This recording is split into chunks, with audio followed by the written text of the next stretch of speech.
聖週即將到嚟之際，羅馬正準備再次迎嚟24小時奉獻給上主祈禱活動。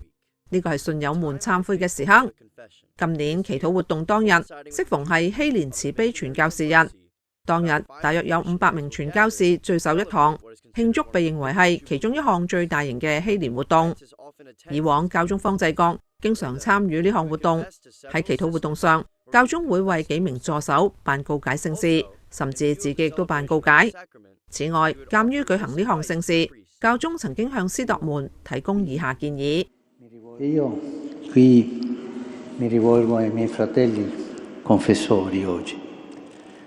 Per favore, fratelli, perdonate tutto. Lasciate che la gente dica le sue cose e voi ricevete quello come Gesù, con la carezza del vostro sguardo, con il silenzio della vostra comprensione.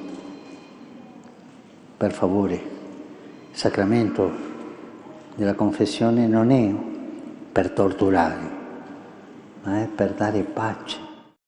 今年由於教宗啱啱出院冇幾耐，佢冇出席今次嘅祈禱活動。教宗寫咗一封信，喺當日請人代為宣讀。祈禱活動喺3月28號下晝4點喺聖安德肋大殿舉行，主題係你是我的希望。